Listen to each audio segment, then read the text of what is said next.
रीवा के सेमरिया विधानसभा सीट से महज 637 वोटों से जीत हासिल करने वाले कांग्रेस विधायक अभय मिश्रा की विधायकी पर संकट गहराता नजर आ रहा है। जबलपुर हाईकोर्ट ने उनकी जीत को चुनौती देने वाली चुनाव याचिका को खारिज करने से इनकार कर दिया है। जस्टिस विनय सराफ की एक एकल पीठ ने माना कि याचिका में उठाए गए आरोप प्रथम दृष्टया गंभीर है और इनकी सुनवाई जरूरी है।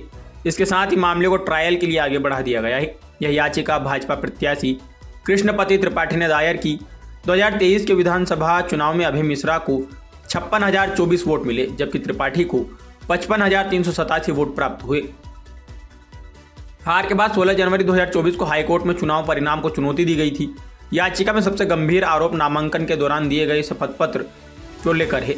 आरोप है कि अभय मिश्रा ने अपने खिलाफ दर्ज आपराधिक मामलों की जानकारी छिपाई और हलफनामे में नोट एप्लीकेबल लिखा। याचिकाकर्ता ने आरटीआई के जरिए 9 मामलों का हवाला दिया। कोर्ट ने कहा कि यदि यह आरोप सिद्ध होते हैं तो इसे भ्रष्ट आचरण माना जा सकता है। इसके अलावा आईसीआईसीआई बैंक से लिए गए कथित लोन को छिपाने का भी मुद्दा उठाया गया। याचिका में दावा किया गया है कि करीब 23 लाख रुपए का लोन बकाया बढ़कर 50 लाख से अधिक हो गया था, जिसे हलफनामे में नहीं दर्शाया गया। हालांकि प्रतिवादी पक्ष का कहना है कि यह लोन व्यक्तिगत नहीं बल्कि कंपनी से जुड़ा था और वे साल 2008 में उस कंपनी से अलग हो चुके थे। कोर्ट ने इस बिंदु को भी ट्रायल में जांच योग्य माना है। यह मामला इसलिए अहम है क्योंकि उम्मीदवार द्वारा दी गई जानकारी सीधे मतदाताओं के अधिकार से जुड़ी होती है। अब ट्रायल के दौरान सभी आरोप और साक्ष्यों की जांच होगी। यदि आरोप साबित होते हैं तो विधायक की सदस्यता पर भी असर पड़ सकता है।